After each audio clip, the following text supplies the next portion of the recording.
Hello, my dear friend. Welcome back.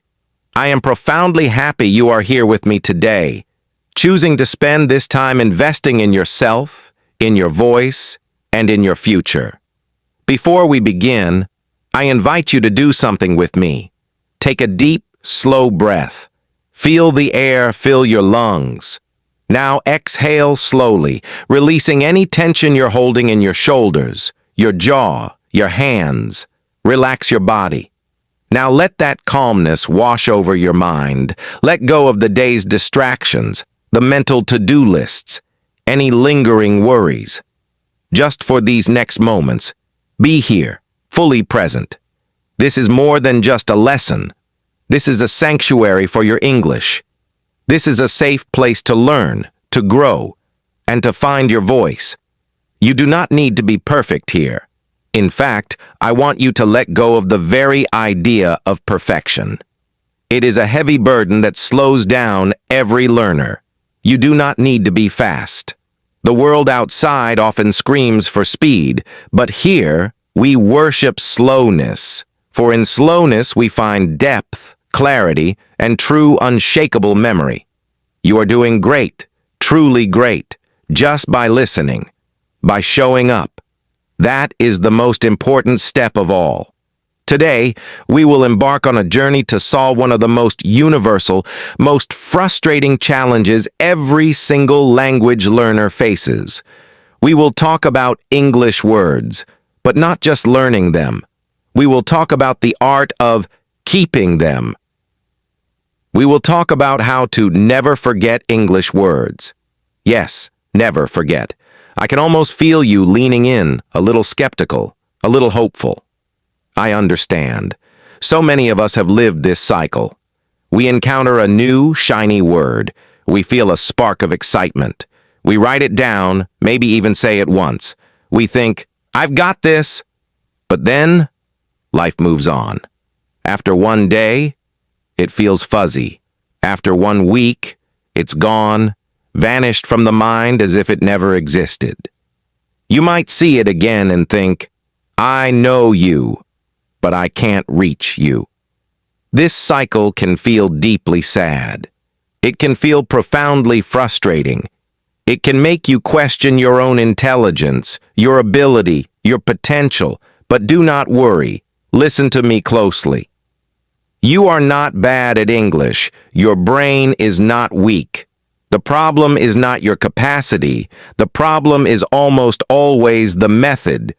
You have been trying to plant seeds on concrete instead of in rich, fertile soil. Today we change the soil.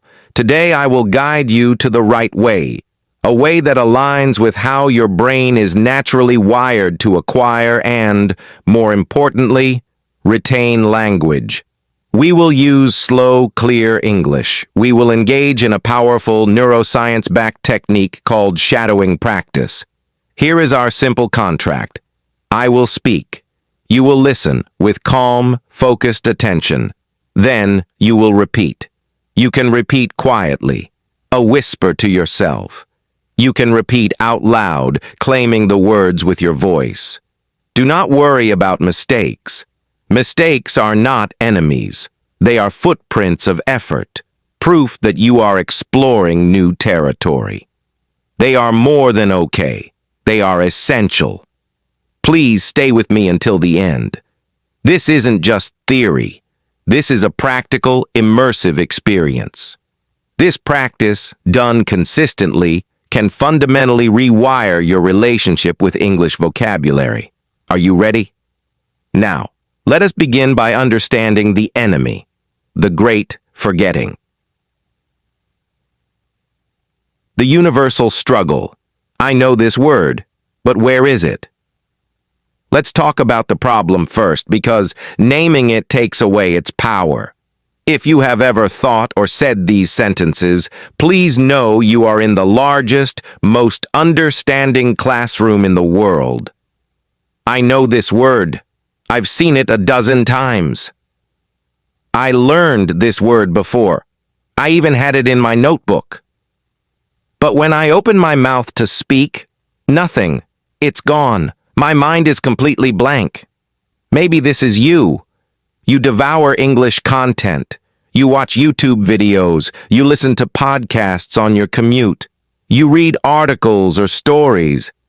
And you understand a lot. Your comprehension is growing. This is a fantastic achievement. But there remains a disconnect, a grand canyon between your passive understanding and your active spoken use. You can receive the language, but you feel blocked from producing it. This frustrating phenomenon happens not because of a lack of effort, but because of one simple, overlooked reason. You learn words with your eyes, but you do not learn words with your voice and your body. Think about your current process. You see the word on a page or a screen. You read it silently in your mind. Perhaps you look at its definition. This process is visual and intellectual. It creates a fragile, fleeting memory trace. It's like writing a note in pencil on a windy day. The information is there, but it can be easily erased or blown away.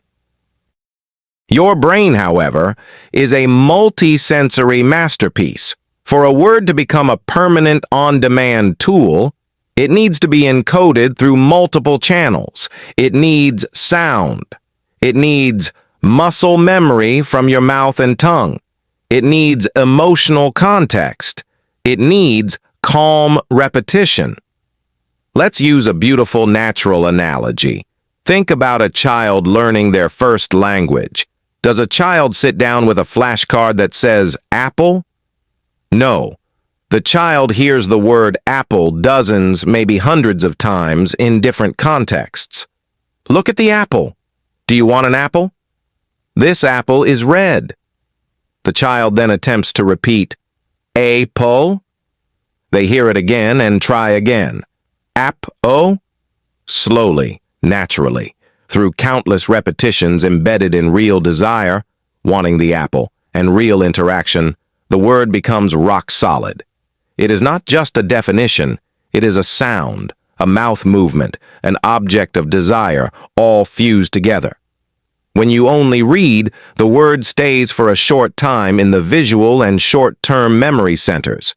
When you listen and repeat, when you engage in what linguists call articulatory rehearsal, you activate the auditory cortex, Broca's area, speech production, and motor cortex for the mouth and tongue.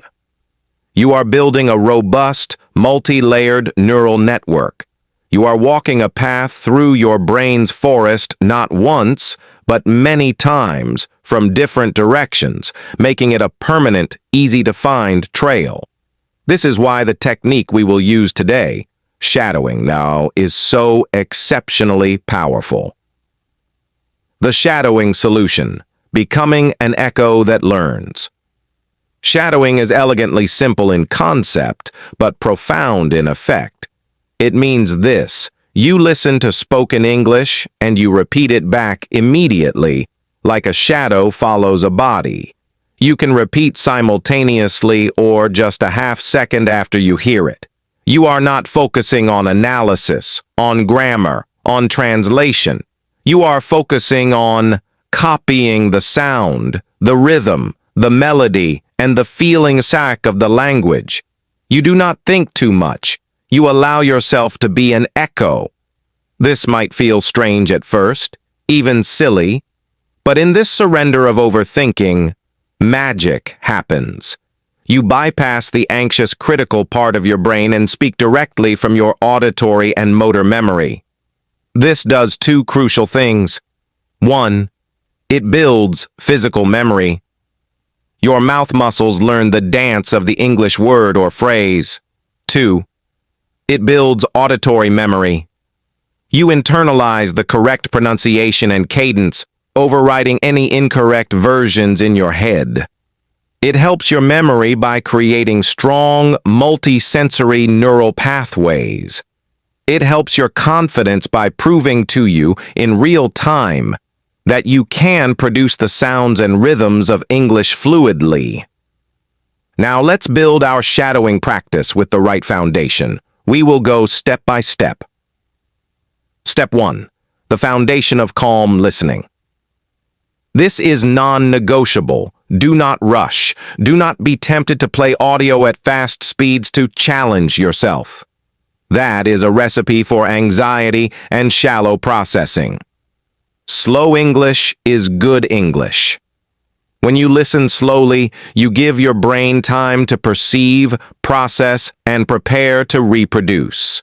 You notice the linking of words. This underscore is the soft pronunciation of tea in water, the music of the sentence.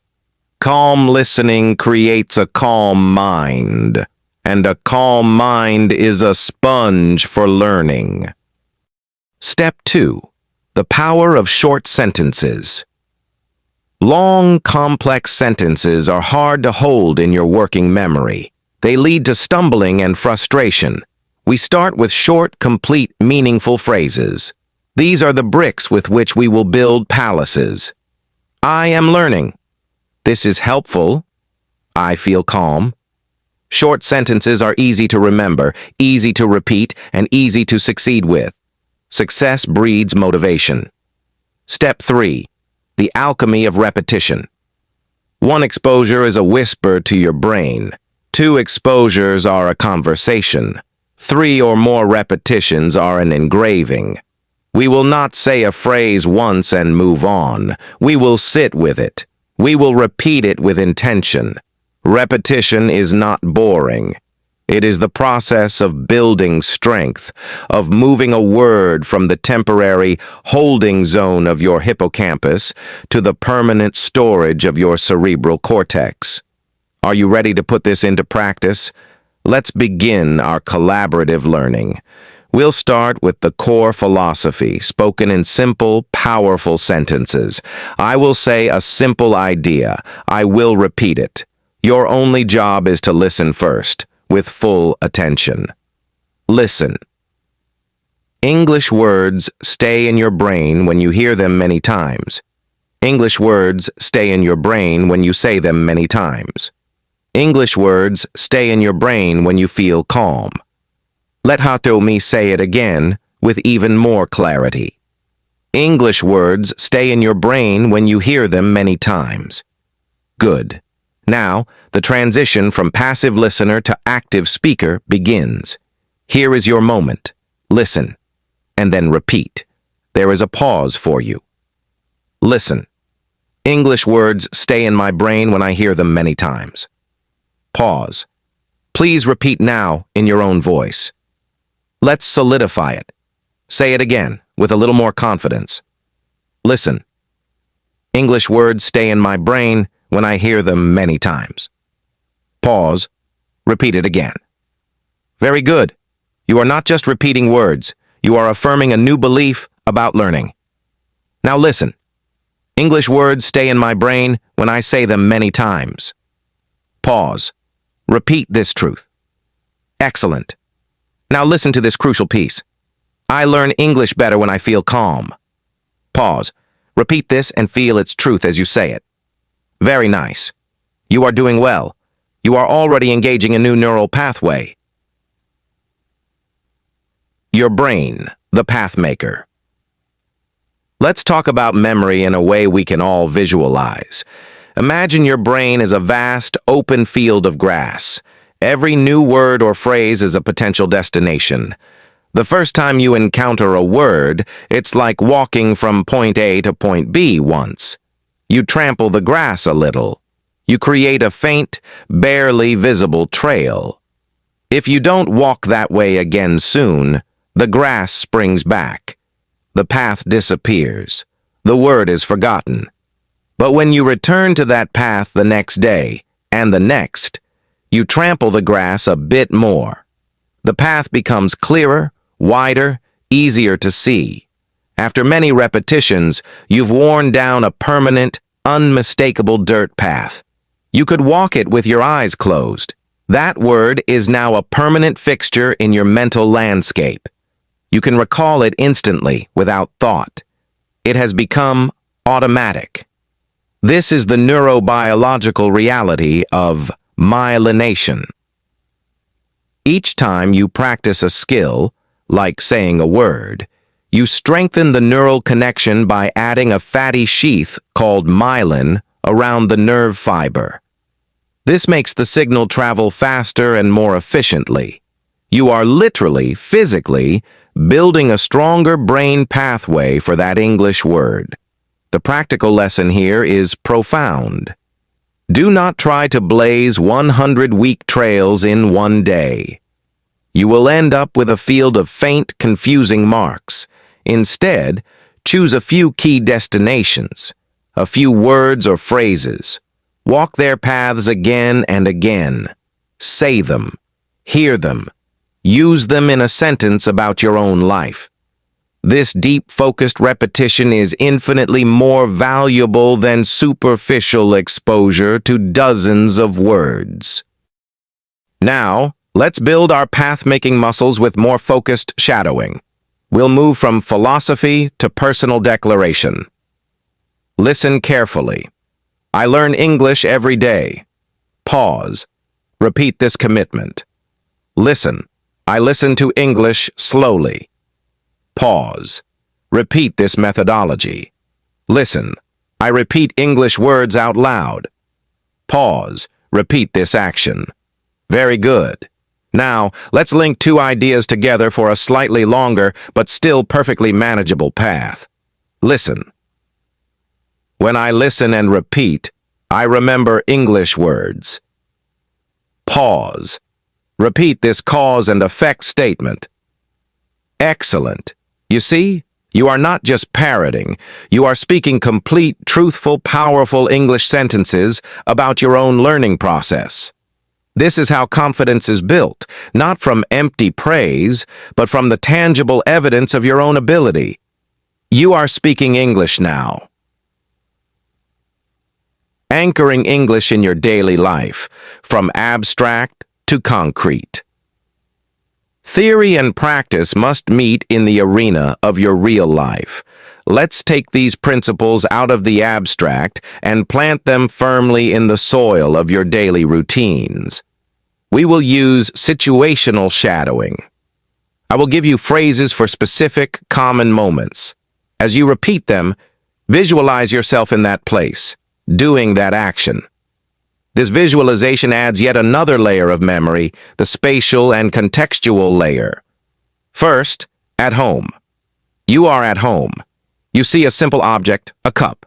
Connect the word to the object with a full sentence. Listen.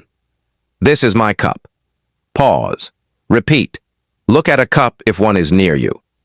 Now, give it a simple function. I drink water from my cup. Pause. Repeat. Feel the practicality of this sentence. Now in the kitchen. Listen. I am in the kitchen. Repeat. Imagine standing in your kitchen. Listen. I cook food at home.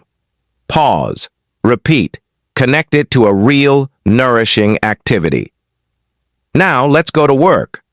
Maybe you work in an office, a shop, a school, or from home. The phrase adapts. Listen.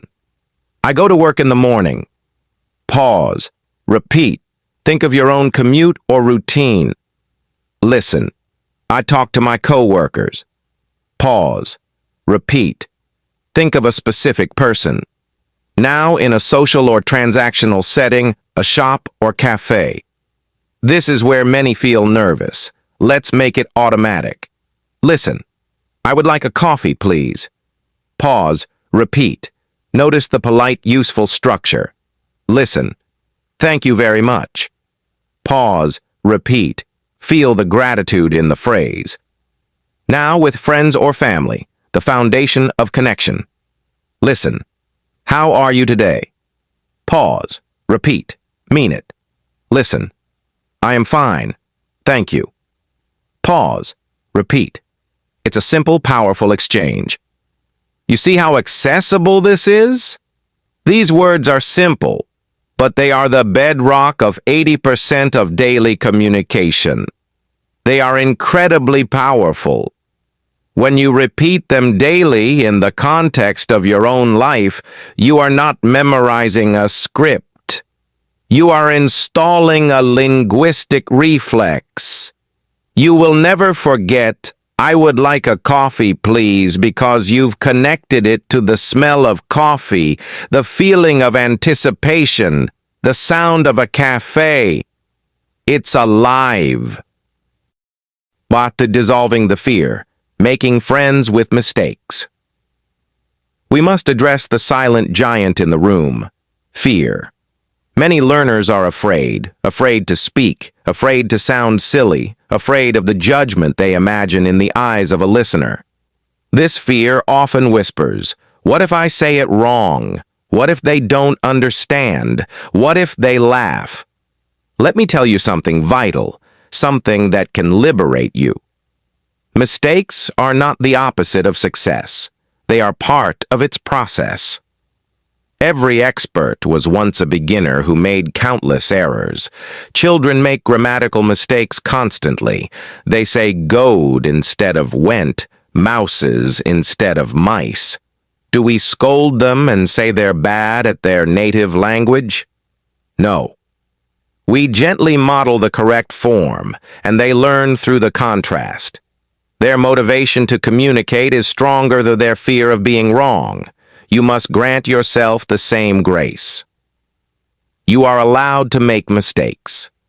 In fact, you are encouraged to make them, because a mistake is a clear signpost showing you where your current path needs adjustment.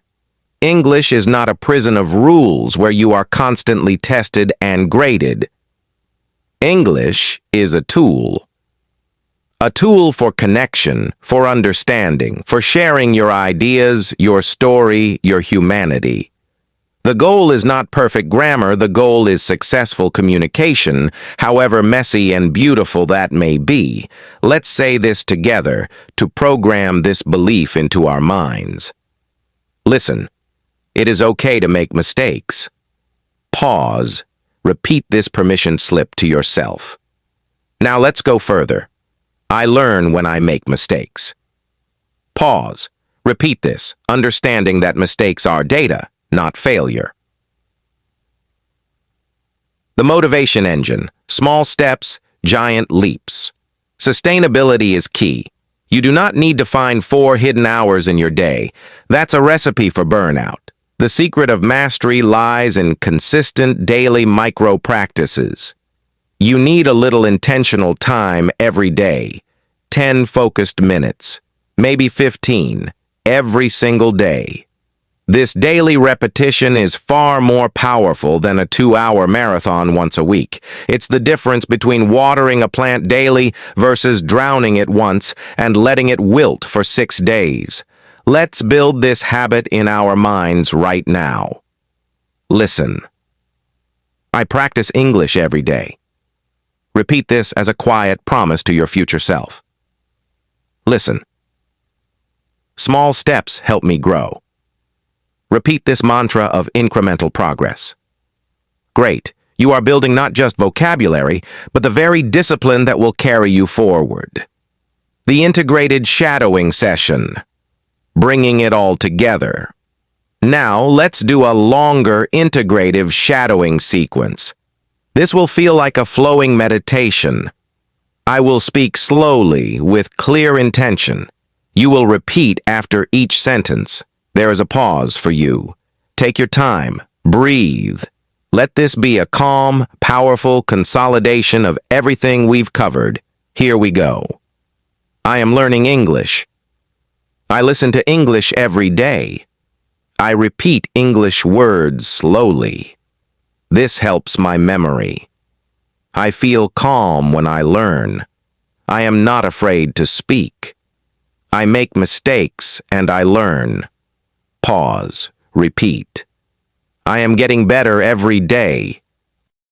Wonderful. Take a deep, satisfying breath. You just did profound work. You actively engaged your auditory, speech, and motor systems. You affirmed positive beliefs. You built new neural pathways. This is the work that creates permanent change. Now, as we near the end, let's repeat our three most essential mantras. Repetition is good. Repetition is strength. Listen. Listen and repeat.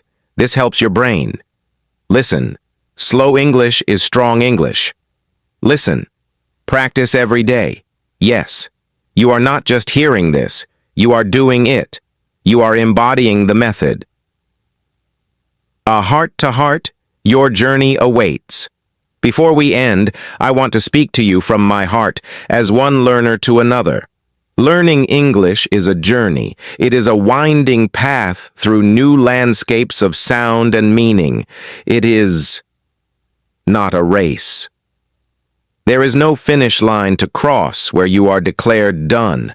There are only milestones of increasing comfort, expressiveness, and connection. Some days on this path will be easy. The sun will be out, the words will flow, and you will feel incredible. Other days will be hard. It will feel foggy, frustrating, like you're walking uphill. Both kinds of days are okay. Both are necessary. The hard days are often when the deepest roots are growing, unseen. Do not stop on the hard days. Do not give up. Your future English self, the version of you who speaks with ease, who connects with new people, who accesses new ideas and opportunities, is waiting for you patiently, just a little way down this path.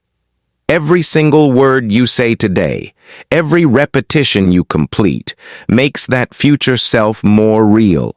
You are building that person, one calm, repeated phrase at a time. Our gentle closing. Now let us finish slowly, with intention and integration. Listen, today, you learned how to remember words. You learned to listen. You learned to repeat. You learned to feel calm. Please come back tomorrow. Return to this practice. Use this very session again. Repetition is not cheating. It's the core of mastery. Listen. Repeat.